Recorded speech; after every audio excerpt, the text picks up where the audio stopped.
When it comes to the underrated duo, Gamera and Kong are probably one of my best combinations I could ever make here. Plus, this artwork goes really hard with it. Now, the reason why these two are so underrated is because number one, Kong's always going to be in that shadow of Godzilla as long as the MonsterVerse, well, continues. Albeit, it does seem like he is getting more and more love as time goes on, to the point where I can probably say that Kong is likely carrying the franchise. However, with Gamera, he gets less. Like, all he really has is just the Rebirth series and an eventual season 2 here. But today we're going to give both of them love here. And we're going to see what would happen if both of them at the same time, both MonsterVerse and, or I guess you could say a Monster Hunter rendition of both of them, or a Monster Hunter incarnation of both of them, were just thrown into, well, the Monster Hunter verse here. Could they survive? Could they thrive? How would their interactions be with the hunters and other creatures of the verse here? How would their species in general evolve as a whole here? So I hope you guys enjoyed this video. Please comment, like, and subscribe and share with your friends. And without further ado, enjoy the gameplay. Now, when it came down to these two here, I had separate videos for both of them. But realizing the time constraint I have, me wanting to get Wrath of Goliath over with, and focusing on the Fangs of Van Helsing, and eventually the Transformers wave, obviously, of Wave 6, to where we could move on to Wave 7, which is the remake, I decided to combine both of the videos. So, with that being said here, let's actually talk about these two as a whole here. Now, we're going to start with Kong, because he has a bit more details that need to be explained here. The Kong species as a whole in Monster Hunter would be actually pretty interesting. And in all honesty, I think they would do pretty great as a whole here. They're considerably, well, we are going to reduce their size to where they should be around the size of a Kongalala or a Garen Golem. So size compatibility is important here. So they'll be down to where they can easily fight against the monsters, and the monsters can easily fight against them. Now, this species as a whole here would actually have a great relationship with the guild. Any guild, in all honesty. Any human in village, in all honesty. Because they would actually be seen as protectors of their lands here.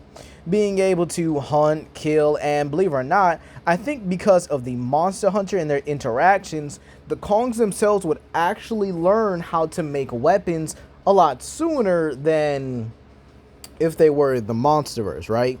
Because they had to use a whole entire war to kind of just make these things out here.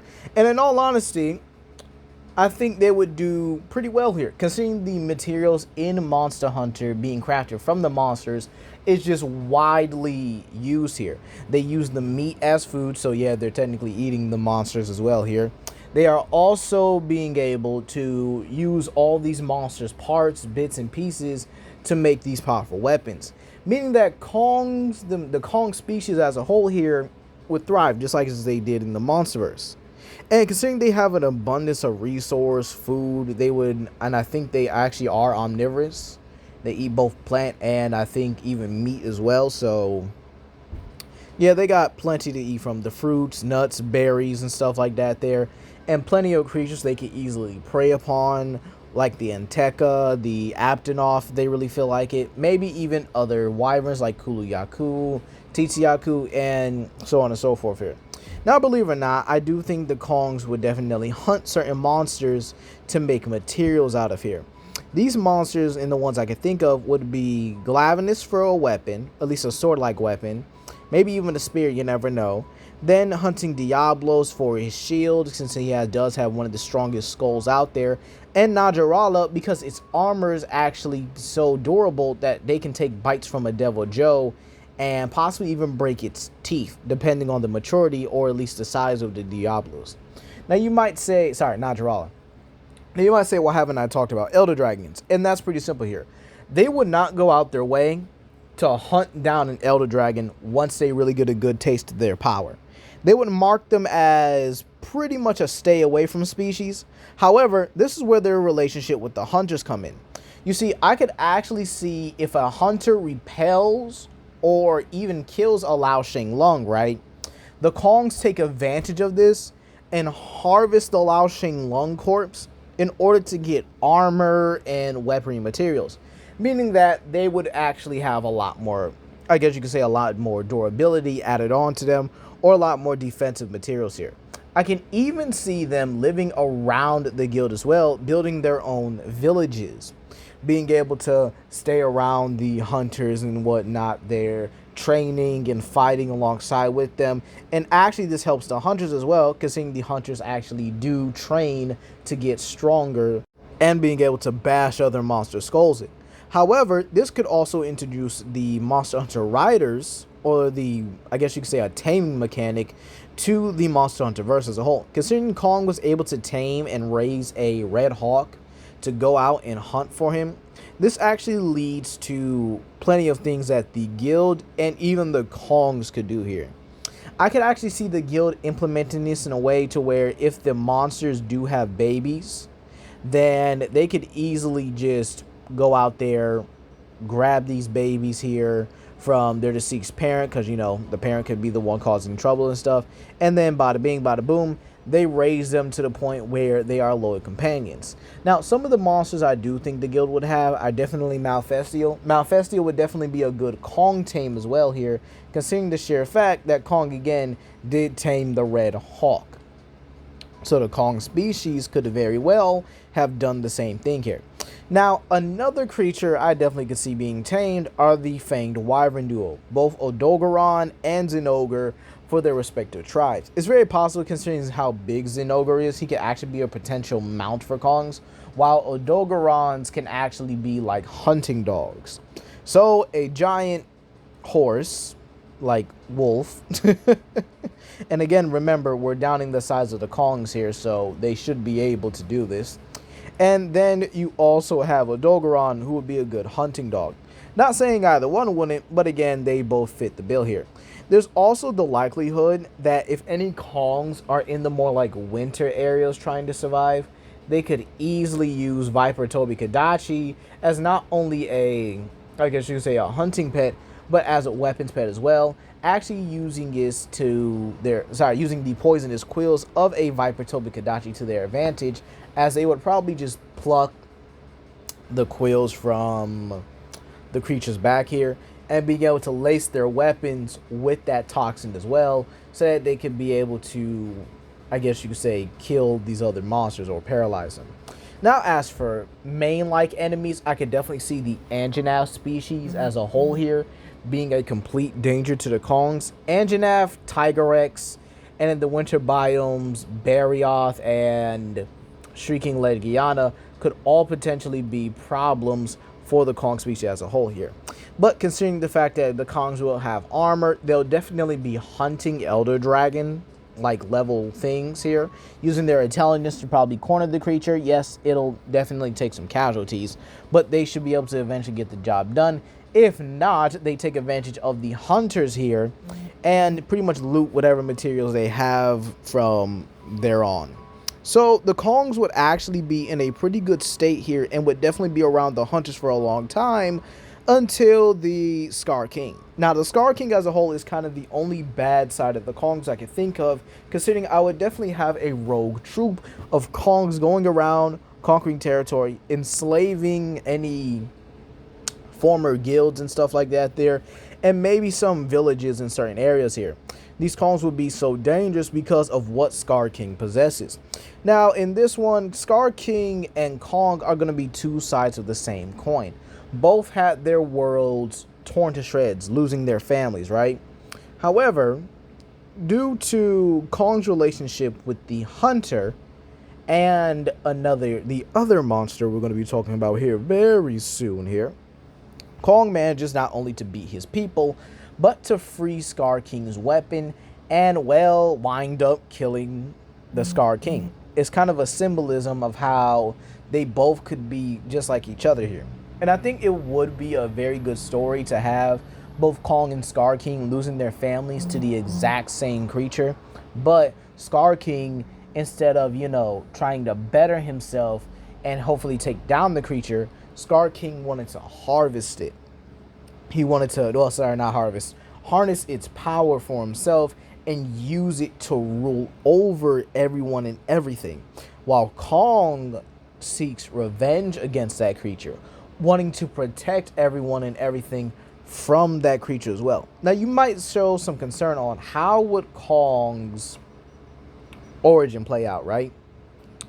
And believe it or not, this is where things get very dark as a whole here. So, I would have Kong be born on this forbidden island, right?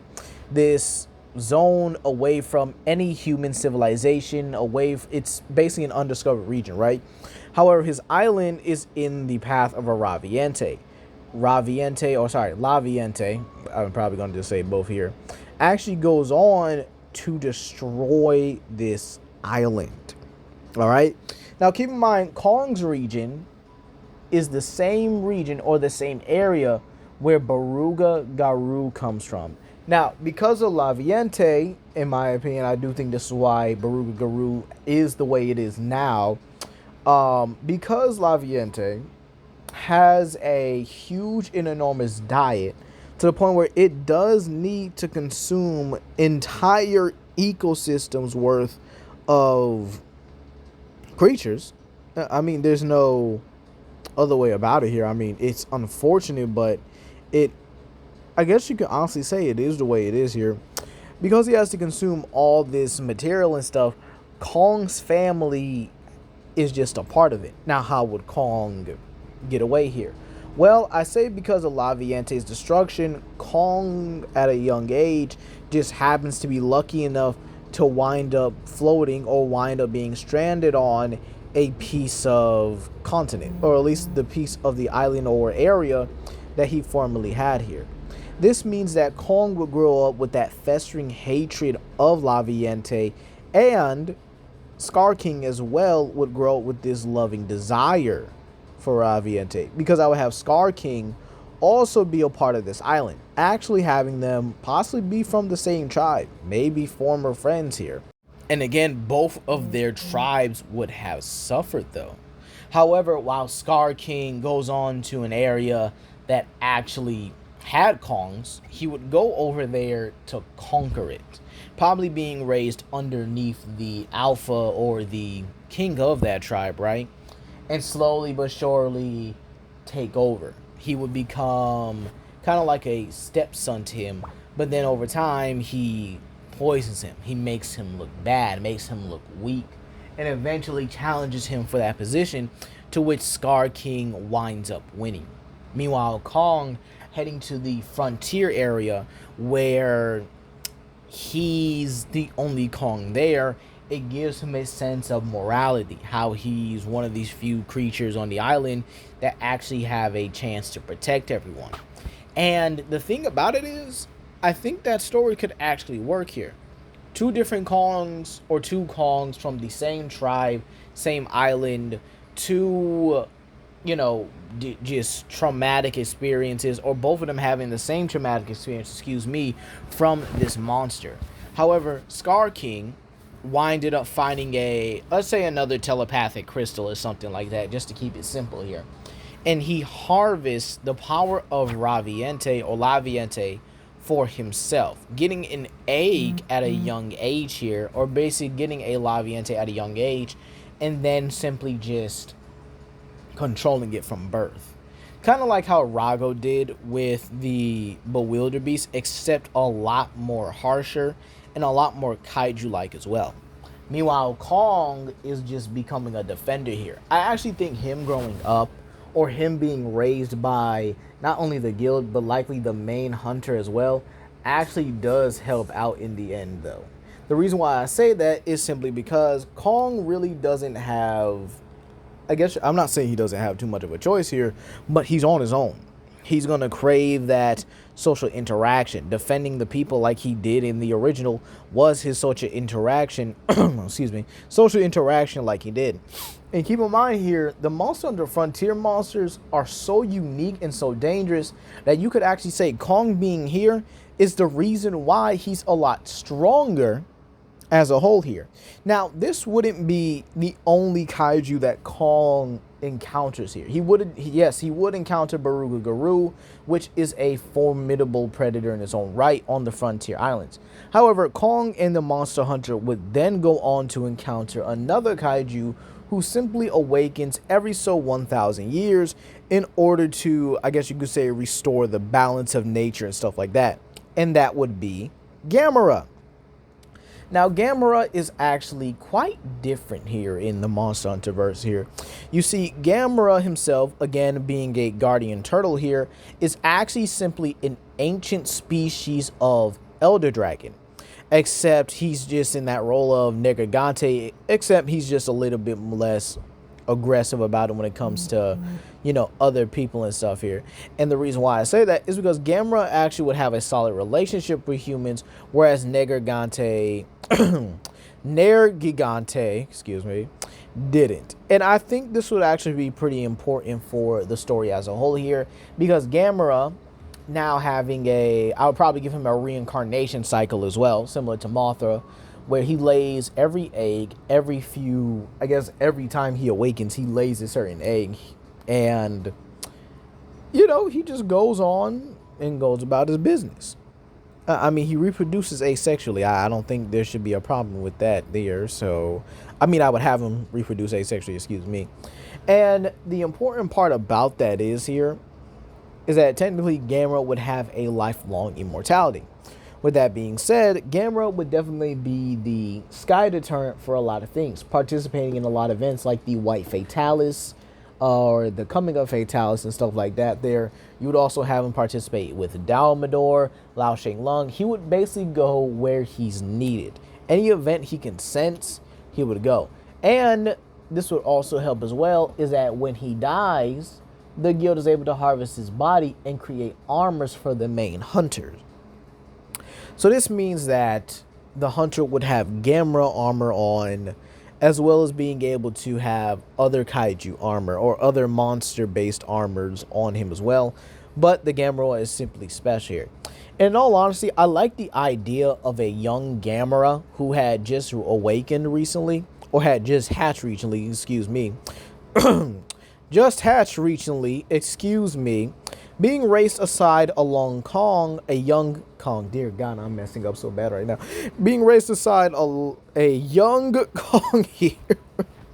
Dear God, what's wrong? Being raised aside a young Kong here, and him having the ability to basically partner up with another kaiju that he feels like is the last of his kind. However, with the return of Raviente or Laviente here, they both go on their journey along with the monster hunter, and they all go to one of the mainland islands, one of the biggest islands of all time here, where they actually are able to not only fight against the Scar King, but his Kong army, where again these Kongs will be enslaved as well. And it'll basically go, I guess you could say, somewhat similar to Godzilla X Kong the New Empire, except it's obviously Gamera there, right? And the way I would pretty much have it is that Gamera holds off Laviente. The hunter fights against Kong and his army, freeing up some of the former guild members. And Kong goes toe-to-toe with the Scar King and actually is able to break his control of Laviente. Laviente, seeing this opportunity, he eats the Scar King. Like just one snap. Ragdolls him or shakes him around, and it's over. And this is where I would actually have Laviente leave these islands. Like just having him kind of go his own way. But again, with Gamera, you know, being cautious of him, and Kong not liking the fact that he's around here, they would both kind of, I guess you say, be a buddy duo, to where they go along and just hunt down Laviente together. And as for the rest of the species, they would probably rebuild their relationship with the guild. So in all honesty, if these two were in Monster Hunter, I think they would be very positive for the franchise as a whole here.